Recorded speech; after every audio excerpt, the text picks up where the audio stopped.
Recording has started or okay, I think that is a start. Good. So I am just recapping the last class. Okay, so we have studied about what is algorithm. Okay, so anyone can tell me what is algorithm in I have discussed in the last class. So just tell me, anyone. Otherwise, I will take the name. So thus, please tell me what is the algorithm. Okay, so I am telling you now. Logic जो भी हम problem solve करते हैं मतलब उसके पीछे जो भी Okay, so you can say okay. So you can say that is the the set step of by logic या जो yeah. प्रोग्राम में डालते हैं ताकि वो वर्क करे. Okay, so you can say that is the step by step process to solve a particular problem. Okay, step by step process to solve a particular problem. Okay, that is the algorithm. And why we are studying this subject? Why? Why we are studying the algorithm? Because if you have one problem, okay, if you have one problem, there may be many solutions of that. So this one solution 1, solution 2, solution 3, solution 4 and so on. Okay, so that is Sm. So we will find the best. We will find the best solution. Okay, or you can say in the last class I have discussed that you will find the better solution. Okay, and better leads to the best solution. Okay, so I have discussed all these things. So you will find the better solution in this for this problem. So what is the criteria? What is the criteria? What is the criteria for finding the best problem? So these criteria may be the measurement. Okay, so I have taken the example of weight and slim or thin people. So measurement in the algorithm, you can say that is the complexity. So that is the complexity or complexity. So we have also divided this complexity into two terms, that is one is the running time complexity, running time complexity,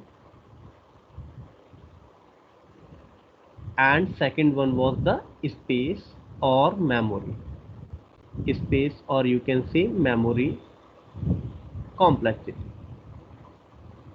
Okay, in the last class I have taken some example and I have already told you complexity, you can say complexity, or mostly if I use the word complexity means that is the running time complexity for the time being.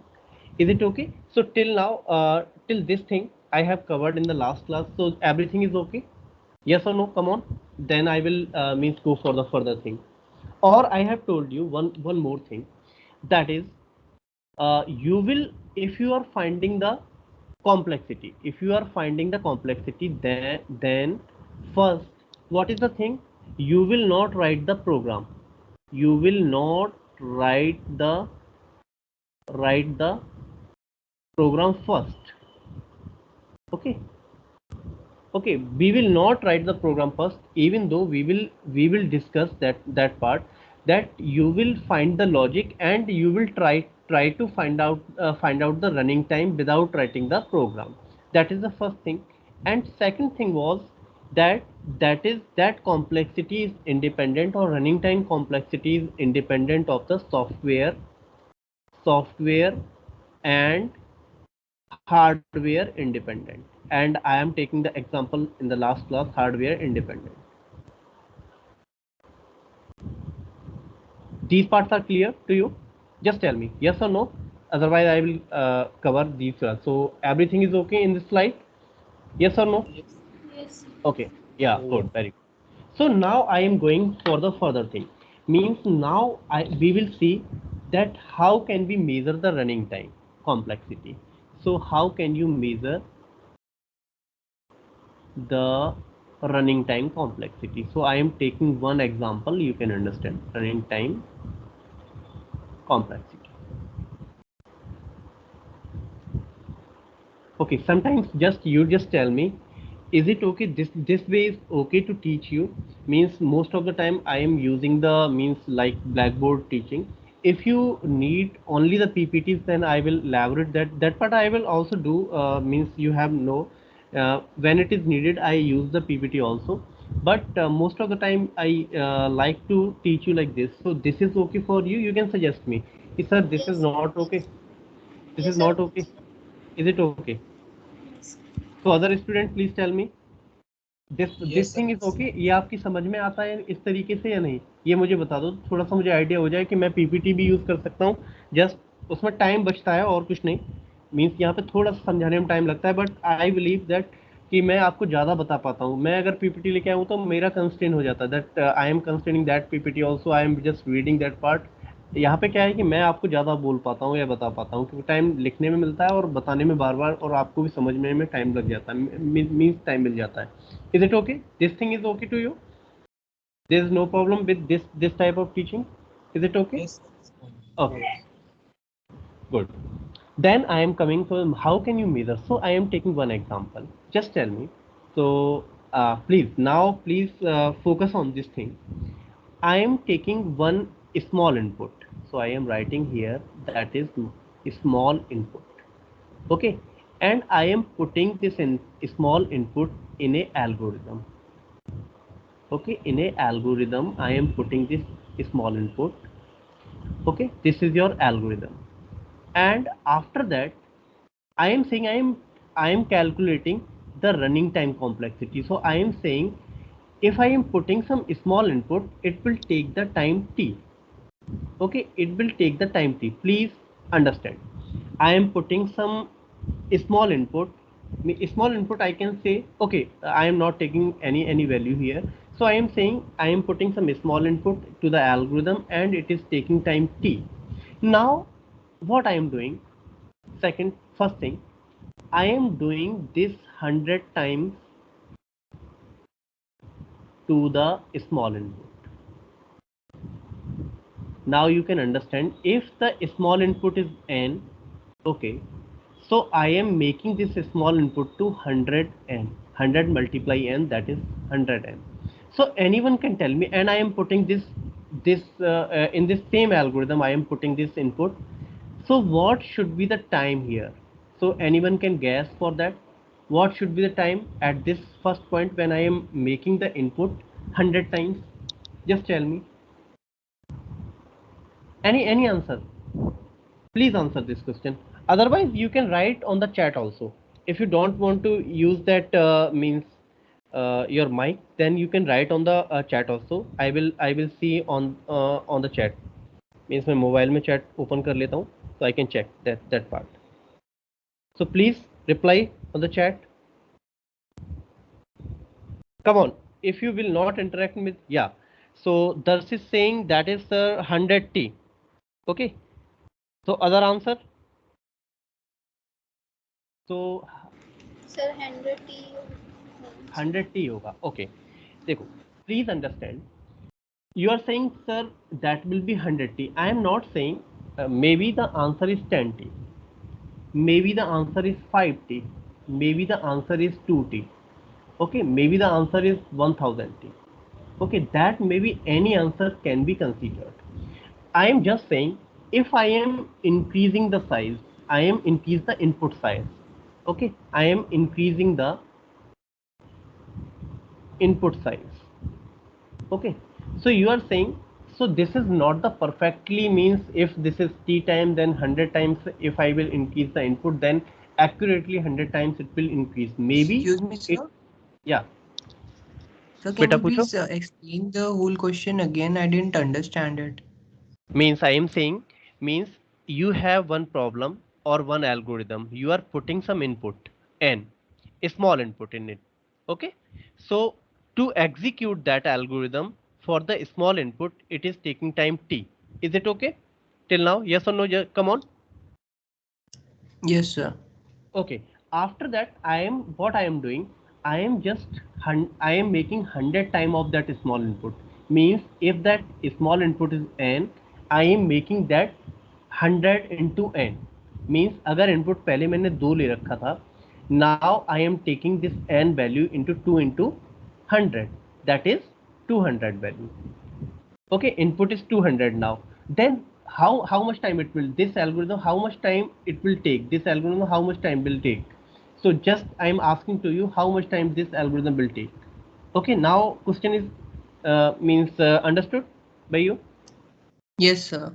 Okay, so the answers may be, so answers may be that is 100t if it is the linear relation, or you can say directly relation, then then answer may be 100t. But it is not the maybe it is not the means linear relation.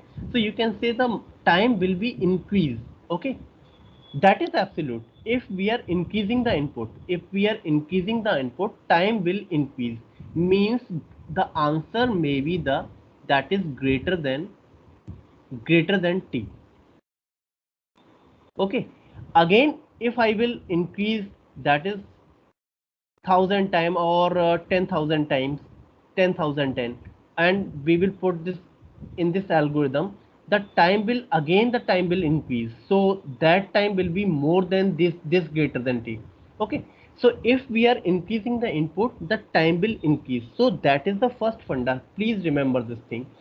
So what is by this PPT, or by this thing you understand, if you are increasing the time, oh sorry, increasing the input. So please remember this thing, increasing input, the running time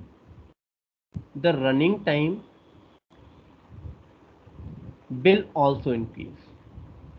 How much it will increase, I don't know. Okay, with it will be dependent on the algorithm how much it will increase, but I know if we will increase the size of input. Okay, if we will increase the size of input, the running time will increase, definitely increase. So it is okay to you, means this concept is okay to you? Please tell me.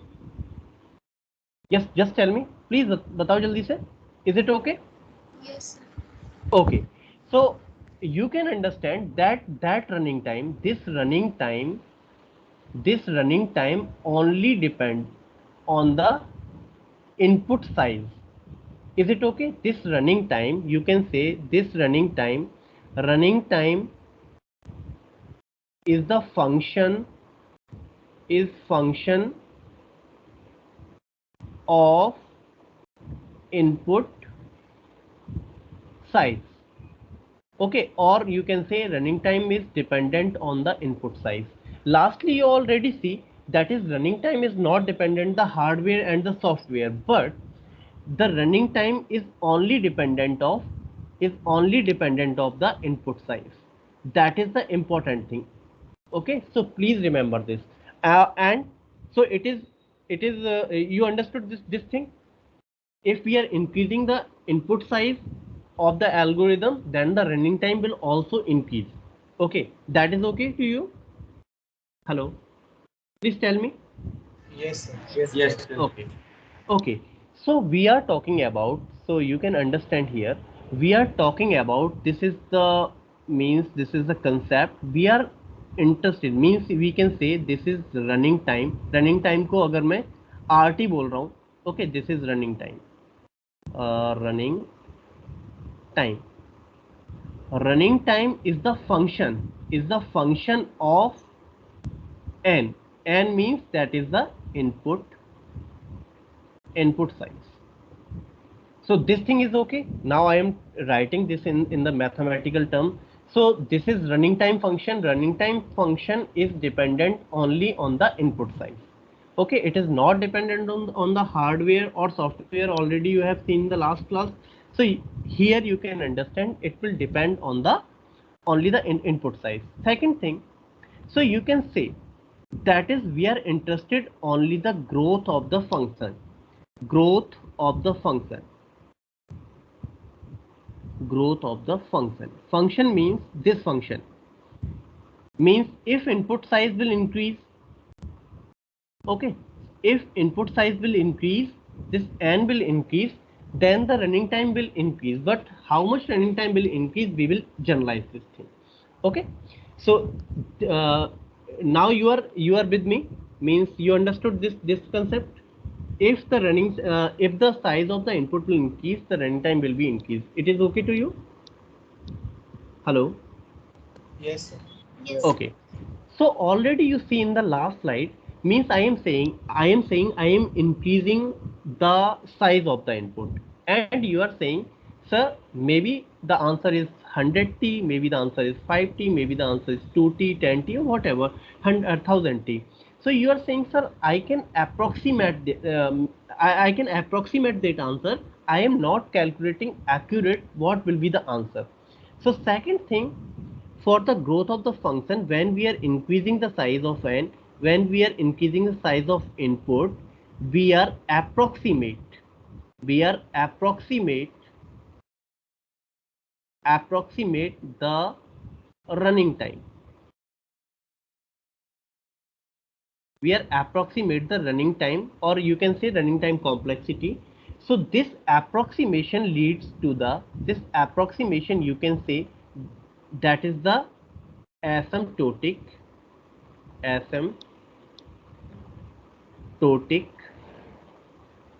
analysis. Okay. So what is the means of that analysis, asymptotic analysis? I am coming to this part. So now you understand, if I am increasing the size and then I will approximate the running time, then how much I will increase the size of n, कि मैं कितना size n का increase करूं sir. Sir मैं 100 से मतलब n है तो 100 कर दूं या 200 कर दूं या 1000 कर दूं या कितना कर दूं. So remember this part. यहाँ पे हम लोग छोटी मोटी बातें नहीं करेंगे. We will see that if I am making this n is equal to infinite, we are making this n is equal to infinite. Okay, this is the symbol of infinite, जो नहीं जानते उनके लिए infinite. Okay, so we are calculating this n, we are increasing this n to the infinite value, means very big or very large value. Infinite means you can understand that is a very large value. Okay, so value, very large value. Okay, so we will understood, we will increase the size of input till the infinite or very large value, then we will analysis of this thing, okay, what should be the running time. So we only can approximate this thing. Okay, we can't calculate the actual time, so we never calculate the actual time. We will never calculate the actual time. Excuse me sir. Yeah, ask me. Sir एक बार ये asymptomatic analysis फिर से समझा दोगे? हाँ, फिर से समझा रहा हूँ. अभी एक बार में नहीं, कई बार समझाऊंगा इसे. Don't worry. देखो यहाँ से फिर से इसको समझाता हूँ. Okay, don't worry. सो यहाँ तक समझ आ गया आपको. If I am increasing the size of input, then the running time will increase. It is okay till now? Yes और नो? जल्दी जल्दी यस बोलते चलो, यस और नो बोलते चलो. Okay, so you can say Yes, sir. That running time is the function of size of n. Is it okay? Is it okay till now? Running time is the function of n. क्योंकि n पर depend है. n की value अगर बढ़ा रहे हो तो आपका रनिंग टाइम बढ़ रहा है, मीन्स ये n पर डिपेंडेंट हो गया, इनपुट के साइज पर डिपेंड हो गया. अब यहाँ पे मैं कह रहा हूँ कि I am interested only the growth of the function. Growth of the function means अगर मैं इसे इंक्रीज कर रहा हूँ, इस n को इंक्रीज कर रहा हूँ, मीन्स ये फंक्शन इंक्रीज करेगा तो रनिंग टाइम पे क्या इफेक्ट आने वाला है. तो we will check that part. So I am saying कि n की वैल्यू को कितना इंक्रीज करूं, तो n की वैल्यू को I will increase till the infinite. I will increase till the infinite, means I will increase the number of n very large number. So if you are taking here m, I can take that is the 10 to power 101. Okay, मैंने कहा कि मैं इसकी value 10 to power 101 कर देता हूँ. Then what will be the running time at this time? मैं size क्या कर देता हूँ, इसका बहुत बड़ा साइज करता हूँ. 10 to power 101 बहुत बड़ा नंबर हो गया, लार्ज नंबर हो गया. You can compare that large number two infinite and you can say what is the running time at this input.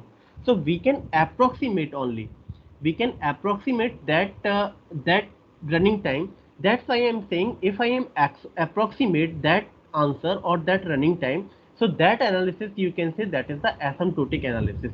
और आपने याद होगा कहीं भी asymptotic अगर वर्ड पढ़ा हो तो आपने पैराबोला पढ़ा होगा इस तरीके से. आपको याद होगा 11th क्लास या 12th क्लास, अगर बायो से है तो शायद नहीं पढ़ा होगा, तो आपने ये पढ़ा होगा एसिम्प्टोटिक टेंजेंट्स इस तरीके से. पैराबोला नहीं, ये हाइपरबोला में आता है.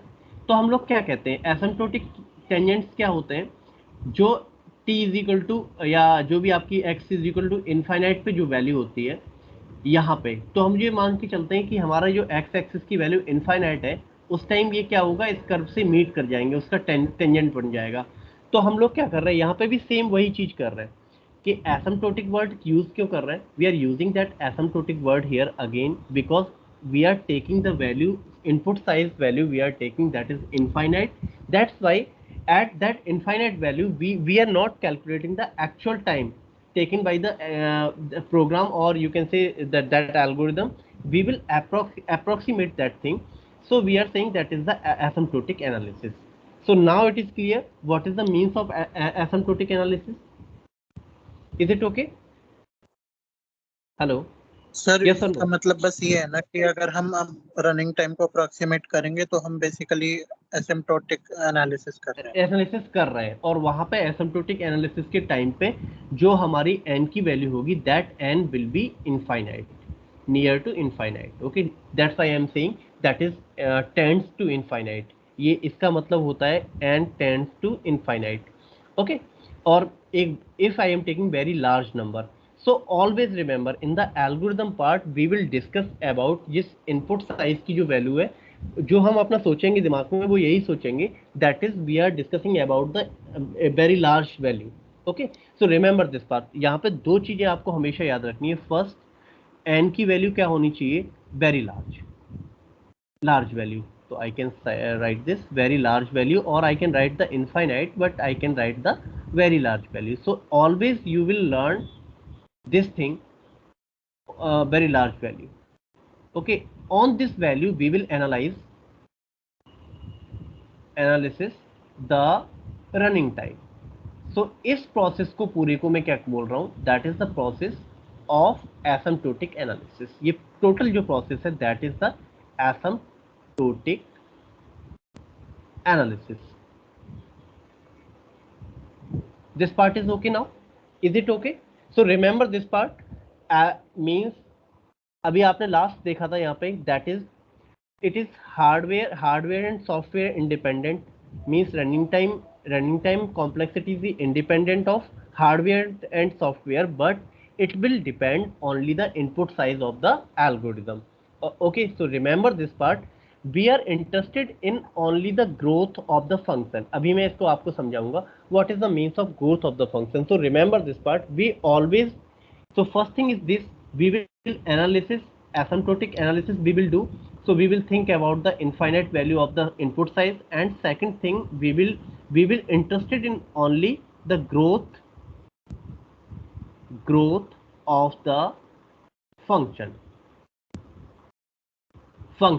मीन्स जो हमने fn लिखा है उसकी ग्रोथ में हम लोग इंटरेस्टेड होंगे। अब वो ग्रोथ का मतलब क्या होता है, I will teach you. So till now you are means with me, so everything is clear to you. ये कंसेप्ट क्लियर हो गया कि हम लोग करने क्या वाले हैं। We will think about only the large value in the algorithm. Okay, जब भी हम एल्गोरिदम पढ़ रहे हैं हम लोग इनपुट साइज को लार्ज वैल्यू समझ के ही एनालिसिस करेंगे। उस एनालिसिस को हम लोग एसिम्प्टोटिक एनालिसिस बोल रहे हैं। उसके बेसिस पे ही हम लोग रनिंग टाइम को फाइंड आउट कर सकते हैं। जब हम एन की वैल्यू लार्ज ले रहे हैं उसी टाइम पे हम लोग फाइंड आउट करेंगे कि what will be the running time of this algorithm. Is it clear to you, yes और no? Come on, give me the answer, come on. Yes. Yes. Okay, other students, Yes, very sir. good. Okay, so now if this thing is clear, so I am taking some assumptions. Okay, so in the one thing I just want to tell you, just take a copy paper with you, because in this subject every time please make the notes. Okay, otherwise it will be difficult. Sir So जो मैं एक बार वो पीछे वाला page दिखाना। हाँ दिखा देता हूँ मैं। Is it okay? इससे पीछे वाला, क्योंकि मैं देखो पीपीटी पे हाँ, मैं जब पीपीटी पे लिखता हूँ तो मैं कई जगह लिख देता हूँ जब पढ़ाते हुए टाइम पे, क्योंकि मुझे भी एक ब्लैक बोर्ड को लिखने का तरीका होता है तो मैं लिखता रहता हूँ। तो please make a proper notes for this, otherwise last में आप लोग ये देखोगे तो समझ में नहीं आएगा। प्लीज मेक योर नोट्स, आप अपनी तरीके से लिख लो तो that will be good for you. Okay, तो इससे आपको हाँ याद भी सर, रहेगा, राइट समझ में राइट। भी आएगा। इट इज ओके, तो सर प्लीज एक बार मेक आप ये ऊपर वाला जो फर्स्ट पॉइंट था वो समझा दो। ये वाला सेकंड वाला, फर्स्ट। ओके, फिर से समझा देता हूँ। Okay, no problem. Okay, so what I am saying, if I am taking the input size को मैं क्या कह रहा हूं कि I am taking a input size large, very large number. Okay, large number means I am saying that is the infinite value. Okay, input size को मैं क्या बहुत बड़ा नंबर ले रहा हूँ और इसको मैं क्या करूँगा अब एक एल्गो में प्रोवाइड करूँगा. इसको मैं एक एल्गोरिदम में डालता हूँ. उस टाइम पे मैं क्या करूँगा रनिंग टाइम कॉम्प्लेक्सिटी को फाइंड आउट करने की कोशिश करूँगा. Running time complexity. Okay, that is the thing जो मैं ये वर्क कर रहा हूँ, ये टोटली जो वर्क कर रहा हूँ इसको मैं क्या कह रहा हूँ that is the asymptotic analysis. That is the asymptotic analysis. Is it okay now? अब समझ आया? Yes sir. Okay. Yes sir. और जो ग्रोथ ऑफ द फंक्शन है, तो जो ग्रोथ ऑफ द फंक्शन में लिख रहा हूँ that is growth of the function. That growth of the function means I what is the growth of the function. ये मैं आपको अभी समझाऊंगा कि what is the means of that, what is the growth of the function. But you can understand कि मैं size input size को बढ़ा रहा हूँ तो किस तरीके से I can change the input size. So that is the growth of the function. So I will teach you this part. Okay, don't worry for that. So now I am taking some assumptions for making this running time analysis. So there are some assumptions. So you can write assumptions. So first assumptions you can take, that is, now please understand. Now if I am means finding the running time analysis. So time, any time negative हो सकता है क्या? Any, अगर मैं running time analysis करना चाहता हूँ और मैंने इनपुट प्रोवाइड किया then every time you can find, नहीं हो सकता ना. So every time the value of time will be greater equal to 0 लिख दे रहा हूँ. There is no problem. There should be means negative हटाने के लिए I am just writing that is कि टाइम नेगेटिव नहीं हो सकता for analysis. For the analysis and every time when you are studying about the algorithm, time never be the negative. Okay, so time will be greater than 0. And second thing I am saying that मैंने अभी आपको बताया कि I will analysis that input size, this n is the input size. यहाँ पे मैं लिख देता हूँ input size always greater and equal to 0. ये भी आपका इनपुट साइज जो है मिनिमम क्या हो सकता है, n इज इक्वल टू 0 हो सकता है कि आपका इनपुट ना जा रहा हो. बट ऐसा नहीं होता. एनालिसिस जब हम करेंगे तो n की वैल्यू बहुत बड़ी लेंगे. अदरवाइज देखो इस तरीके का प्रोग्राम क्या होता है, आप लोगों ने हेलो वर्ल्ड का प्रोग्राम किसी भी लैंग्वेज में किया हो, हेलो वर्ल्ड का प्रोग्राम करते हो ना, तो जस्ट आप क्या कर देते हो कि अगर मैं सी में लिखूँ तो वॉइड मेन करके आप लोग क्या कर देते हो, जो भी है आगे यहाँ पे प्रोग्राम, यहाँ पे क्या कर देते हो printf और हेलो वर्ल्ड. ठीक है, हेलो वर्ल्ड आप लिख देते हो, उसके बाद क्लोज. तो यहाँ पे कोई इनपुट नहीं ले रहे हो, तो इसलिए मैंने n इज इक्वल टू 0 डाल दिया. इस टाइप का कोई मतलब नहीं होता इस टाइप के प्रोग्राम्स का.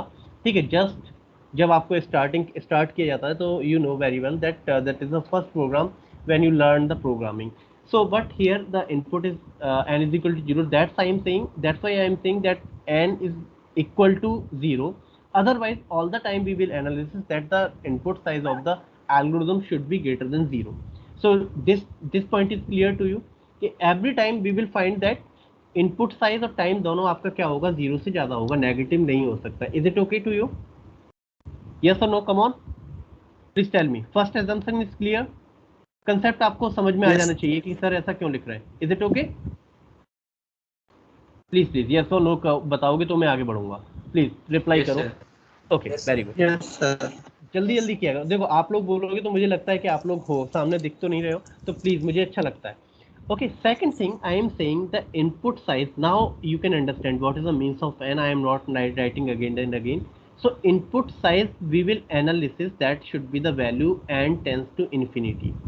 Okay, we will analysis only we will find the running time when the value of n, the input size value should be equal to infinity, or you can write the very large number. Is it okay? मैंने इसको तो कई बार आपको समझा दिया. Yes or no? Come on, very large value लिख देता हूँ. Okay, I think it is okay. Yes, value. कहीं स्पेलिंग मिस्टेक हो जाए तो देख लिया करना. बहुत फास्ट लिखता हूँ तो कभी स्पेलिंग मिस्टेक्स हो जाती है, तो you can understand that part. Sir हम मतलब अज्यूम ये सोच भी नहीं रहे कि n की वैल्यू छोटी हो सकती है. हाँ बिल्कुल, इस सब्जेक्ट में आपको सोचना नहीं, छोटी मोटी बातें ही नहीं करनी है, इस सब्जेक्ट में बड़ी बड़ी बातें करनी है हम लोगों को, ठीक है। तो सोचना ही नहीं है कभी भी कि एन की वैल्यू छोटी हो सकती है। Is it okay? Is it okay बेटा? Yes sir. हाँ, तो रिमेंबर दिस पार्ट कि इसमें छोटी बातें तो करनी नहीं, छोटी बातें छोटे लोग, ठीक है, बड़ी बातें बड़े लोग। तो बड़ी बातें करनी है सब्जेक्ट में। Anyhow we will take the value of any that is infinite. Third thing I just tell you about that hardware and software independent. Okay, running time will be hardware dependent. Okay, this will be hardware and software independent. Already I have taken the example in the last class. If you are using the octa core or quad core, that will be the difference between you can say that will be the difference between the processing time or execution time. But in the algorithm, that is independent of the hardware and the software. So already I have taken the example, so you can understood this part. Yes or no? जो last class नहीं कर रहे हैं video देख लेना, ये वाला मैंने समझाया है कि what is the means of hardware and software. Is it okay? Yes और no? Come on, please answer. So Yes, sir. yeah, very good. So running time only dependent, running time will only dependent of input size, or mathematically I can write that RT, that is the running time, will be dependent, or it will be the function of the input size. Okay, so I can write like this. Is it okay? The running time is the function of input size. I can write so running time is dependent on the input size only. So this thing is also clear to you. Is it clear? Yes or no? Come on. Okay. Yes. And fifth thing, okay. So already I have told that we are not using the programming here on any type of programming. Okay, but we can represent our algorithm in a high level representation. So I am telling you that high level representation,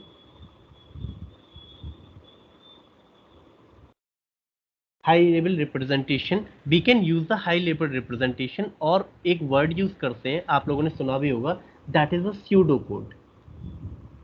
Pseudocode.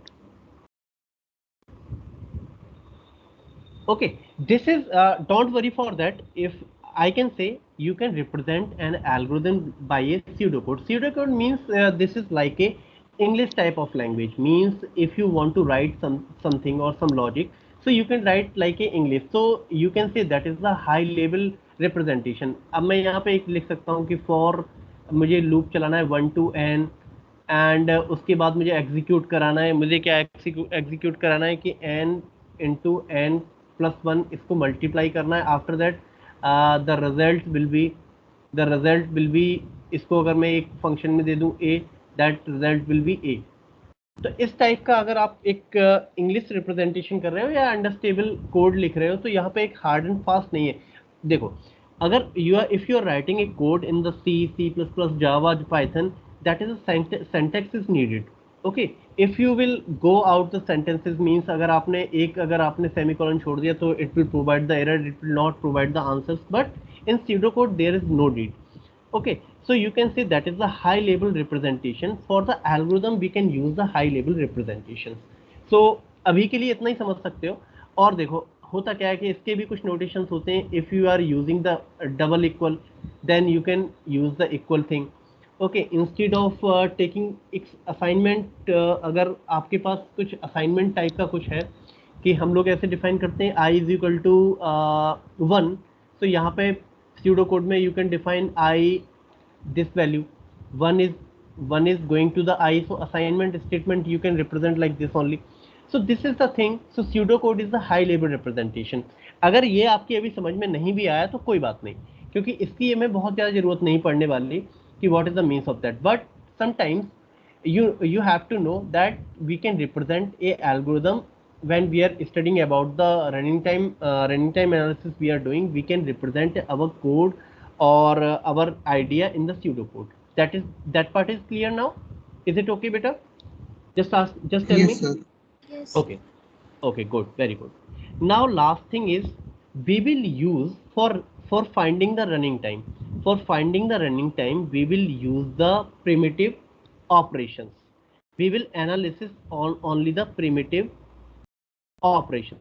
ये मैं कब बता रहा हूँ? When you will write the pseudocode, after that you can go for the primitive operations. Or what is the means of primitive operations? Anybody can tell me? So आपको पता है what is the means of primitive operations? Hello? Or you can say low level operations. If you don't know, okay, no problem. Primitive operations means that is independent, the operation that is independent, देख लेना spelling, independent of hardware and software. जो operations that is independent of the hardware और software से independent होते हैं, उन operations को we are saying that is the primitive operations. Most of the time these are the low level operations. और इन operations में हम लोग क्या क्या पढ़ते हैं? तो you can see first we can see that is arithmetic operations. अब arithmetic operations तो आप लोग समझते हो क्या क्या arithmetic operations होते हैं? Just tell me. Addition, subtraction. Very good. Addition, subtraction, divide, multiply. These are the arithmetic operations. Okay. Second, we can use that is the data movement. Data movement में आपके कौन कौन से आ सकते हैं? डेटा मूवमेंट में आपके आ जाते हैं इस तरीके से, अगर आपका जंप आ रहा है, ठीक है, रिटर्न आ रहा है, इस तरीके से आपके जो प्रोग्रामिंग में जो आपके ऑपरेशंस आते हैं उनको हम लोग कहते हैं डेटा मूवमेंट. ओके, सो डेटा मूवमेंट टाइप के ऑपरेशंस भी लो लेवल ऑपरेशन हो सकते हैं. यहाँ पे भी डिक्लेरेशन वाले भी आ जाते हैं. डिक्लेरेशन आप लोग कर रहे हो और you can say that is the assignment operations. Assignment operations means if you are providing some value I is equal to 1, that is the assignment operations. Okay, so you are providing the value 1 to the I. और sometimes तो declaration भी होता है कि int I, ये declaration है कि integer I को मैं declare कर रहा हूँ. ये भी ये assignment में नहीं है, but declaration को भी we can say that is the primitive operations. and कुछ इस टाइप के comparison types के आप लोग समझ सकते हो. comparison type, comparison कहाँ होता है? जैसे आप लोग फॉर लूप पढ़ते हो ना, ये आप लोग थोड़ा सा पढ़ चुके हो, उन चीज़ों को मैं इंट्रोड्यूस कर रहा हूँ. जैसे फॉर लूप में आप लोग करते हो ना इस तरीके से, फॉर आपने कर लिया that is I is equal to 1 and उसके बाद आप लोग लिखते हो I is less than equal to 100 कर देता हूँ या एन कर देता हूँ, एन की वैल्यू 100 या 100 एंड आई प्लस प्लस. तो यहाँ पे आप लोग कंपेरिजन कर रहे होते हो कि आई को कब तक हमें बढ़ाना है, जब तक इसकी वैल्यू 100 ना हो जाए. Okay, so you are increasing the I value, so you are comparing, means first you will take the I is equal to 1, then you will compare with the 100, then you will take I is equal to 2, till the 100 you will take, okay, I is equal to, so in conditions पे आपको क्या मिलता रहेगा? True मिलता रहेगा all the time. So आपका loop जो भी आगे आपका loop है, this loop will work, जो भी इसके अंदर लिखा है this will work. Okay, when you will compare this 101, that condition will be false. Okay, at this time this condition will be false and you will come out to the loop. आप loop से बाहर आ जाओगे, आपका completion हो जाएगा. Means तो यहाँ पे एक चीज़ देखो, एक चीज़ मैं आपको show भी करना चाहता हूँ कि how many compare if it is written like this type of condition, how many comparison you have done? So please give me the answer. Come on, जल्दी से आंसर करो. 100 comparison. 100 और 100 what is the answer? Sir, 100 times. One answer is 100 times. Any other student? How many comparisons you have done? Come on, जल्दी से answer करोगे. जो time कम होता है, जल्दी करोगे तो मैं कुछ पढ़ा पाऊंगा. मुझे एक टॉपिक खत्म करना है, बहुत धीमे चल रहे हैं हम लोग अभी, but we are making the concept. अगर कंसेप्ट बन जाएगी तो बाद में स्पीड हम बढ़ा सकते हैं, बट यहाँ पे कंसेप्ट जरूरी है. टाइम लगे कोई परवाह नहीं है. I will take the extra class for this, don't worry for that, but concept आपको मजबूत होना चाहिए. कंपेरिजन जल्दी बताओ. आप लोगों ने फॉर लूप इसका मतलब पढ़ा नहीं ढंग से, जल्दी बोलो. सर 101. 101. सो मैं अभी दिखाया हूँ. देखो ये तो आपकी ट्रू कंडीशंस के लिए 100 टाइम्स, तो you will take that for the true conditions, but एक कंपैरिजन तो होगा ना. एक कंपैरिजन तो होगा कि आपकी लास्ट जो फॉल्स कंडीशन होगी लूप से बाहर जब आओगे तो आपके टोटल कंपैरिजन कितने हो गए 101 time. So that is the right answer. When I am taking this type of instruction तो रिमेंबर दिस पार्ट, जो कंपैरिजन होता है वो जो भी n की वैल्यू यहाँ पे लिखी हो उससे एक ज्यादा होता है, क्योंकि ट्रू वैल्यू वहां तक होगी जो नंबर आपको लिखा हुआ है. Then you will add one value for the false. तो आपका कंपैरिजन के बाद एक फॉल्स का कंपैरिजन तो होगा. सो at the time for the for loop you know that is the comparisons will be 101. Is it okay now? So remember, you will remember, ये हमारे काम आने वाला है actually. So you will remember this part, yes or no? That is understood to you. अब हमेशा याद रखोगे, ये कंसेप्ट बना लोगे.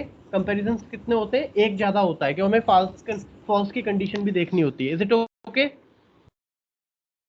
कम ऑन. Yes. या Yes. Very good very good. चलो मैं इसे जल्दी से रब कर देता हूँ.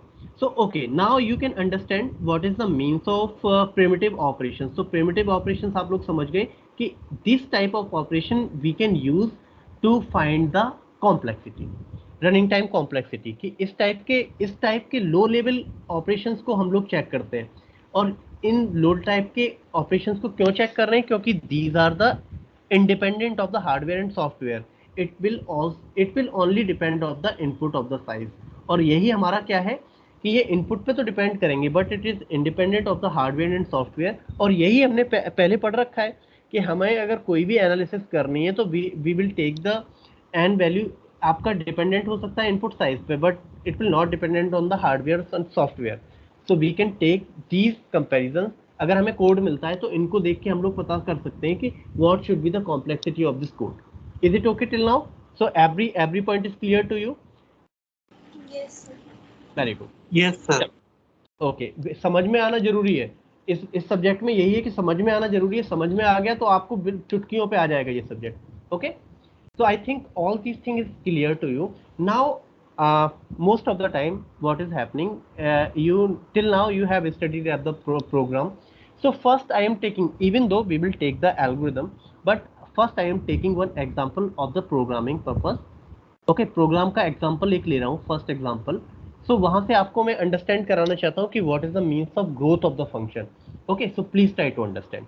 सो first example I am taking that I just want to make the program of this means this expression is given to you. I am taking some n numbers and I am squaring that n numbers, and I just want to find out the summation of this n numbers. Okay, so you have to write the program for this. So anyone can tell me how can you write the program for this first, then I will tell you. Come on, very fast. Okay, now let me introduce you. देखो, अगर कोई बच्चा mathematical बहुत strong है and he knows the what should be the summation of this. Okay, so the first approach one I can take. अगर कोई बच्चा mathematics में बहुत तेज है और उसे इसका समेशन पता है कि that should be the summation of this, what should be the summation of this. So ये आपका एक्चुअली क्या है कि ये लिखा हुआ है एन स्क्वायर का वैल्यू, और यहाँ पे अगर आई ले लूँ वॉट एवर एन स्क्वायर ले लिया, तो इसका जो समेशन होता है that is the n multiply, इस तरीके से लिखता हूँ फिर से, n multiply with n plus one. अगर ये नहीं भी पता है अभी के लिए कोई बात नहीं है, multiply with 2n plus one divided by 6. The summation of this function should be like this. Okay, अगर आप इन नंबर्स का कोई भी नंबर सर आप लोग इसमें फाइंड प्रोग्रेशन लगा रहे हैं. हाँ बिल्कुल, ज्योमेट्रिक प्रोग्रेशन है. Okay, so you can use that progression and you can find the answer like this. Okay, अगर आपको ये, मैं आपको एक बार फॉर्मूले कुछ लिखा दूंगा, थोड़े मतलब अभी तो कंसेप्ट डेवलप कर रहा हूँ, डोंट वरी फॉर दैट. सो अगर इसका आपको कोड लिखना है तो एक बच्चा इसका कोड कैसे लिख सकता है? मैं देखो स्यूडो कोड की तरह लिखूंगा, it is not actual code कि वॉइड मेन और मैं सब यूज कर रहा हूँ. तो you can write like this कि मैं एक इंटीजर ले रहा हूँ, एक फंक्शन ले रहा हूँ एफ, एक फंक्शन एफ बना रहा हूँ, उसमें मैं इंट मैं प्रोवाइड करूंगा एन नंबर्स की वैल्यू प्रोवाइड कर रहा हूँ, और यहाँ पे मैं रिटर्न क्या कर दूंगा, just I will return this value. तो ये वैल्यू क्या हो जाएगी, n multiplication n plus one and multiplication of 2n plus one divide by 6. Okay, and इसको मैं ब्रैकेट को क्लोज कर देता हूँ. Now we will analysis. We will analysis what should be the complexity of this code. यहाँ पे मैं क्या कर रहा हूँ, प्लीज अंडरस्टैंड, मैं कुछ n की वैल्यू प्रोवाइड कर रहा हूँ, I will provide the input, okay, n की वैल्यू आपको प्रोवाइड कर रहा हूँ, and after that I will return this value. जो भी आपकी वैल्यू होगी ये आपका रिटर्न होके आ जाएगा। इस वाले प्रोग्राम में मैंने ये किया, ये this is a program first, okay. So देखो, प्लीज ट्राई टू अंडरस्टैंड, यहाँ पे हम लोग क्या कर रहे हैं, एक एक करके हम लोग एनालिसिस करते हैं।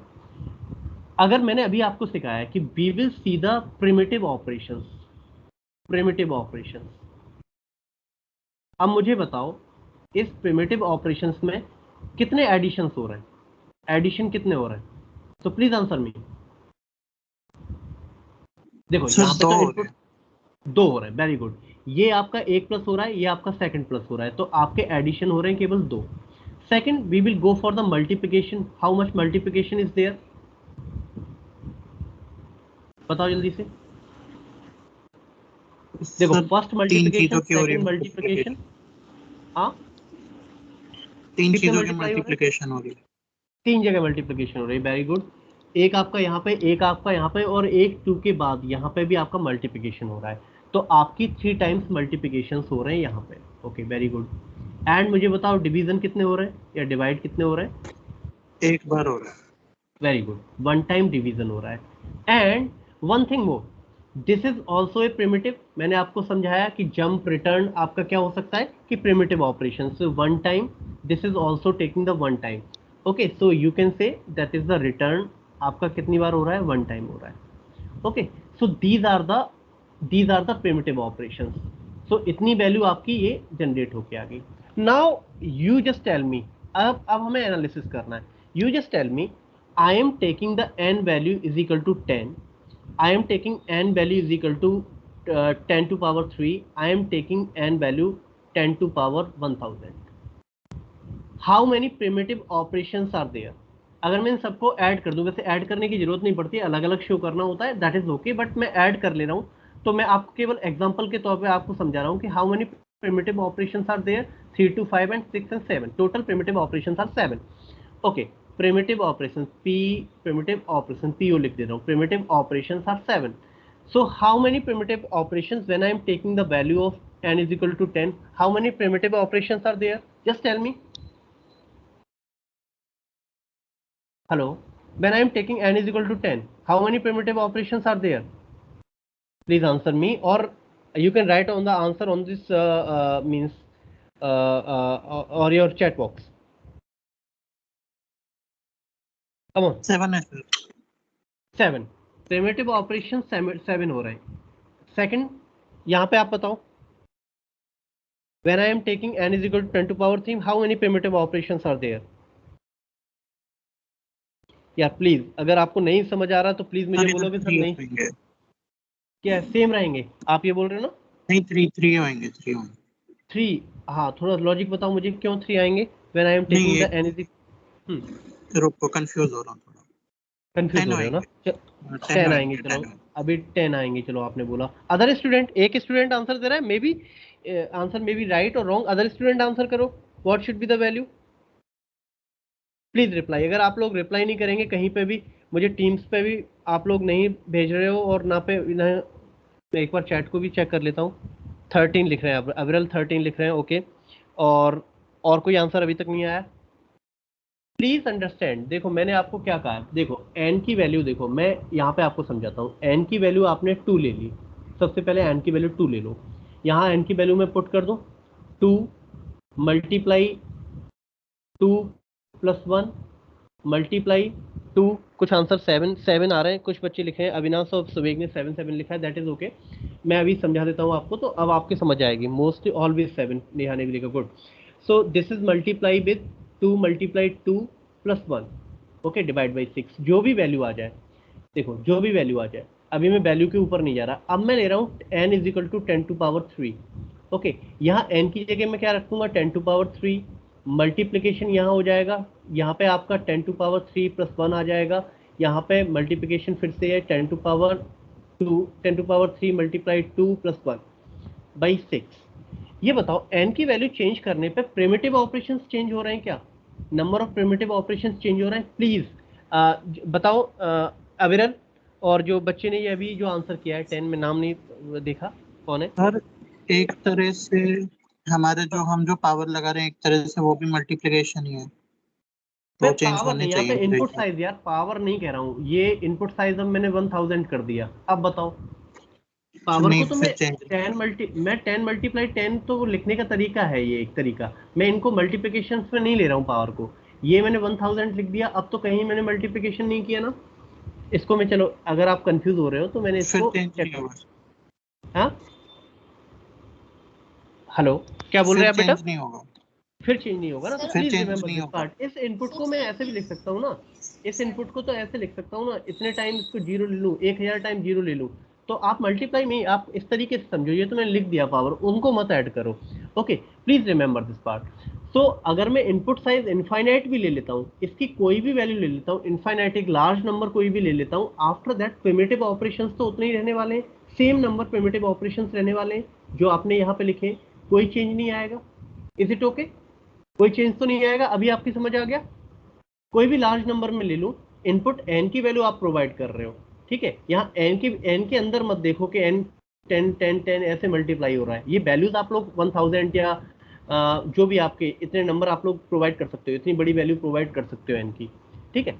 तो इनफाइनाइट भी अगर मैं प्रोवाइड कर दूं तो primitive operations always should be same, means ये प्रिमिटिव ऑपरेशंस चेंज नहीं होने वाले। सो यू कैन से, सो मुझे अभी नहीं पता कि what should be the time, but you can say कि sir always you will take the running time will be a constant, कि आप इनपुट कुछ भी, ये देखो अगर मैं लिखूं that is a function of n, तो यहाँ पे ये इनपुट पर इंडिपेंडेंट हो गया, आपका इनपुट कुछ भी दे रहा था मैं, it is independent of the input, इस तरीके के program independent of the input हो गया।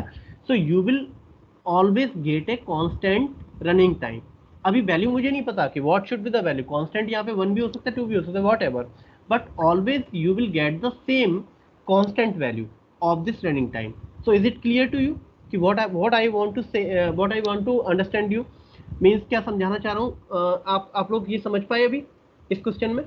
अभी कंफ्यूजन है तो जल्दी से बोलो, सर आगे समझ। है ना? आ गया ना?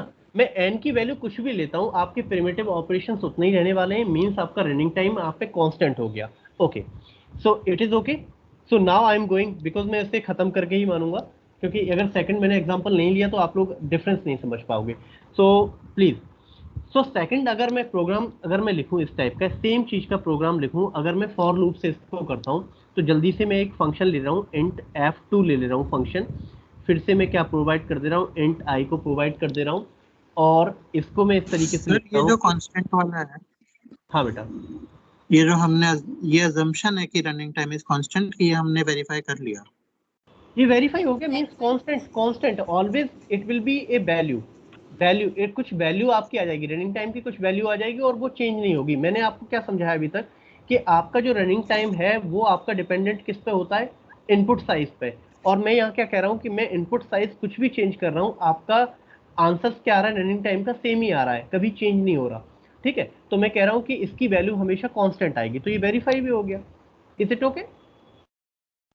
Okay sir. हेलो, ओके अभी दूसरा एग्जांपल आप देखोगे तो आपकी ज़्यादा समझ में आएगा। फिर मैं यहाँ पे कर देता हूँ, यहाँ पे इंट आई कर दिया और यहाँ पे एक फॉर लूप लगा दिया मैंने, और फॉर लूप में इसी प्रोग्राम को करने के लिए मैं क्या कर सकता हूँ कि मैं एक लूप चलाऊँ कि आई से लेके एक लूप चला दे रहा हूँ, और जो लूप जाएगा आपका आई से चला, सॉरी यहाँ पे ओके, आई से जो लूप चल रहा है वो एक एन की वैल्यू तक मैंने लूप ले लिया और उसे मैं इंक्रीज करता जाऊँगा, और इसके अंदर मैं क्या कर रहा हूँ कि एक मैं सम ले रहा हूँ, और उस सम में मैं क्या कर रहा हूँ, मैं जल्दी से एक प्रोग्राम को लिख दे रहा हूँ कि आई क्रॉस आई को ऐड करता जा रहा हूँ, ठीक, और इस आई क्रॉस आई को मैं ऐड कर लूंगा और सम में आ जाएगा, उसके बाद मैं इसे रिटर्न कर ले रहा हूँ, रिटर्न सम। ओके, और इसको मैं क्लोज कर दे रहा हूँ, यहाँ पे भी एक लूप लगा ले रहा हूँ, सॉरी यहाँ पे एक आ जाएगा आपका फॉर के बाद, एक मैं स्यूडो कोड टाइप का लिख दिया। यहाँ पे मैं समझाने की जो कोशिश कर रहा हूँ वो समझने की कोशिश करो। एक इंटीजर आई ले लिया, इस आई की वैल्यू मैं क्या कर रहा हूँ, आई को इंक्रीज कर रहा हूँ 1 से लेके आई प्लस प्लस तक, और एन टाइम, एन की जो भी आपका इनपुट होगा उतने टाइम में इंक्रीज कर रहा हूँ, और हमेशा क्या करता जा रहा हूँ, जो आपका सम आ रहा है उसमें आई क्रॉस आई करता जा रहा हूँ, ठीक है, आई क्रॉस आई का मतलब अगर मैंने 2 वैल्यू लिए तो पहले 1 क्रॉस 1 होगा तो वो आंसर आ जाएगा, उसके बाद 2 क्रॉस 2 होगा वो आंसर आएगा, और वो 2 क्रॉस 2 उसका आंसर को यहाँ पे आपको बता देगा what should be the answer. अब यहाँ पे समझने की कोशिश करना कि क्या हो रहा है, प्लीज अंडरस्टैंड। देखो यहाँ पे सबसे पहले हम लोग प्रिमिटिव ऑपरेशंस पे जाते हैं। प्रिमिटिव ऑपरेशंस देखो, फर्स्ट प्रिमिटिव ऑपरेशंस ये होगा, ये that is the assignment statement. देखो ये असाइनमेंट लिख देता हूँ इसे, that is the assignment. Okay, second देखो इसको डिक्लेरेशन भी लिख देता हूँ कि आप डिक्लेयर कर रहे हो, डिक्लेरेशन। ये आपका क्या हो गया, ये आपका कंपैरिजन है, कंपैरिजन। ये आपका इंक्रीमेंट भी आपका किस में आता है, इंक्रीमेंट डिक्रीमेंट भी आपका आता है प्रिमिटिव ऑपरेशन, तो ये आपका इंक्रीमेंट हो गया। और देखो यहाँ पे एक लूप चला रहे हो तो यहाँ पे कुछ प्रिमिटिव ऑपरेशंस हो रहे हैं, अभी हम लोग कहेंगे तो एक प्रिमिटिव ऑपरेशंस यहाँ पे हो रहा है, ठीक है, और एक आपका रिटर्न हो गया, रिटर्न आपका एक प्रिमिटिव ऑपरेशंस हो गया, ठीक। तो ये भी आपका प्रिमिटिव ऑपरेशंस है। अभी आपको सब प्रिमिटिव ऑपरेशंस मैंने निकाल लिए, इट इज ओके, यहाँ तक क्लियर है? यस और नो, कम ऑन जल्दी से बोलो। देखो यहाँ पे बेस बनाने के लिए मैं स्टार्ट कर रहा हूँ। देखो अब प्लीज अंडरस्टैंड। अब देखो अगर मैं रिटर्न यहाँ से चल रहा हूँ, अगर मैं रिटर्न को लेता हूँ तो रिटर्न को प्रिमिटिव ऑपरेशंस है। अब यहाँ ये समझ सकते हो कि अगर ये रिटर्न एग्जीक्यूट होगा तो कुछ टाइम ले रहा होगा एग्जीक्यूट होने में। मान लो ये टाइम ले रहा है C1, ये एक रिटर्न अलग टाइप का प्रिमिटिव ऑपरेशंस है और ये C1 टाइम ले रहा है। तो रिटर्न के लिए मैंने क्या किया, देखो यहाँ लिखता भी जा रहा हूँ, रिटर्न के लिए मैंने क्या किया, एक C1 टाइम ले रहा है और ये कितनी बार चलेगा, रिटर्न एक ही बार चलना है, जो भी आपका आंसर आ जाएगा उसको ये रिटर्न कर देगा। तो C1 एक ही बार चलना है तो मैंने 1 कर दिया यहाँ पे मल्टीप्लिकेशन। सेकंड हम लोग यहाँ पे आते हैं असाइनमेंट। असाइनमेंट पे मैं क्या कर रहा हूँ, असाइनमेंट डिक्लेरेशन पे आ जाता हूँ। चलो डिक्लेरेशन को मैं क्या कर रहा हूँ, डिक्लेरेशन भी आपका मान लो C2 टाइम लिया डिक्लेयर करने के लिए और ये भी एक टाइम चलने वाला है तो डिक्लेयर हो गया, ठीक है। थर्ड आपका असाइनमेंट पे आ गया। असाइनमेंट में आपको क्या करना है, असाइनमेंट के टाइम पे मैं पूरा नाम नहीं लिख रहा, असाइनमेंट के टाइम पे भी आपका क्या है, केवल एक बार असाइन कर दो, आफ्टर दैट ये वैल्यू आपकी असाइन होती जाएगी। तो यहाँ पे आपका देखो असाइनमेंट भी आप C3 ले लो और ये भी आपका एक टाइम हो गया। Now I just tell you, अब कंपैरिजन मुझे बताओ, कंपैरिजन के टाइम पे अगर ये मैं ले लूं कि C4 टाइम ले रहा है, कंपैरिजन वाला जो आपका प्रिमिटिव ऑपरेशन है C4 टाइम ले रहा है, तो how much time will be take, it will take, जल्दी से बताओ। n+1, very good. अगर मेरे पास n है यहाँ पे तो n टाइम तो कंपैरिजन होगा ट्रू के लिए और एक फॉल्स के लिए n+1 टाइम, तो टोटल कंपैरिजन कितने हो जाएंगे, तो मल्टीप्लाई कितना करना पड़ेगा, n+1, तो ये टोटल टाइम आपका इतना लेगा। नाउ मुझे यहाँ पे बताओ आपका इंक्रीमेंट वाला कितना टाइम ले रहा होगा, इंक्रीमेंट कितना टाइम लेगा, ये ऑलवेज रिमेंबर ये उतना ही लूप चलता है जो आपकी वैल्यू जितने टाइम आपको यहाँ पे वैल्यू ले रखी है। अगर n टाइम चलाना है then it will take the n time. तो अगर मैं C5 टाइम ले लूँ कि C5 टाइम ले रहा है इंक्रीमेंट, तो वो n टाइम लूप चलेगा, ओके, n टाइम लूप चलता रहेगा। और ये देखो सम आपका कितनी बार आपका जनरेट होगा, जितनी बार लूप चलेगा उतनी बार आपका सम जनरेट होगा। तो सम वाला जो ये टोटल प्रिमिटिव ऑपरेशंस है, ये टोटल जो आपकी सम की वैल्यू आ रही है वो आपका n टाइम चल रहा होगा, और उसकी वैल्यू अगर मैं C6 ले लूँ कि ये C6 टाइम ले रहा होगा पूरा प्रिमिटिव ऑपरेशन और ये n टाइम चलने वाला है। इन सबको अगर मैं ऐड करूँ, इन सबको ऐड करूँ तो आपका कुछ इस तरीके से आएगा, C1 + C2 + C3 + C4 n+1, okay, plus C5n + C6n। Is it okay, you are with me? यहाँ पे रनिंग टाइम हम लोग फाइंड आउट करें। यहाँ तक आपको समझ आ गया बेटा, यहाँ पे कोई कंफ्यूजन है? No sir. No, okay. तो देखो ये सब आपके एक कांस्टेंट है, सी ये आपके कांस्टेंट है नहीं सी वाले, सर, कोई कंफ्यूजन नहीं है। कोई कंफ्यूजन नहीं है ना, वेरी गुड। तो यहाँ पे देखो कि ये आपके कांस्टेंट है C1 C2 C3। अगर मैं इसको और इलेबोरेट कर दूं तो आपका हो जाएगा C1 C2 C1 + C2 + C3। कुछ वैल्यूज हैं, ये C1 मतलब यहाँ पे मैंने टाइम लिया है तो कुछ टाइम ले रहा होगा, मान लो 1 मिलीसेकंड 2 मिलीसेकंड, तो ये पर्टिकुलर कुछ टाइम आ रहा है। प्लस यहाँ पे आ जाएगा C4n + C4, यहाँ आ जाएगा C5n + C6n। ओके, इनको एक साथ में रख लूँ तो आप लोग देख रहे हो कि C1 + C2 + C3 + C4 okay, ये एक जगह आ गई, मैंने कांस्टेंट वाले एक जगह ले लिए और n वाले एक जगह ले रहा हूँ, तो C4 plus C5 plus C6 और ये आ गया n। अब इन कांस्टेंट की जगह मैं एक पर्टिकुलर इन सबको ऐड कर सकता हूँ क्योंकि ये कुछ वैल्यूज होंगी। इनकी जगह मैं क्या करता हूँ, एक नंबर रख देता हूँ जिसको बोल देता हूँ मान लो C7, और इसकी जगह एक नंबर ले लेता हूँ, ये भी कांस्टेंट है, इसको बोलता हूँ C8 और ये n से मल्टीप्लाई कर देता हूँ। तो यहाँ पे देखो रनिंग टाइम। अब प्लीज यहाँ पे समझने की कोशिश करना। अब देखो इसका आंसर आपका ये आ गया, RT is equal to C7 C8, ये कुछ वैल्यू है कांस्टेंट की। ओके, मैं यहाँ पे प्लीज 1-2 मिनट और दे दो मुझे, भले ही आपका टाइम हो गया है, क्योंकि ये मेरा कंसेप्ट अगर रह गया तो मुझे फिर दिक्कत होगी आगे। ओके, तो प्लीज प्लीज एक मिनट और दे दो मुझे। ओके, तो आपका आंसर कुछ इस टाइप का आया, RT is equal to C7 plus C8 n।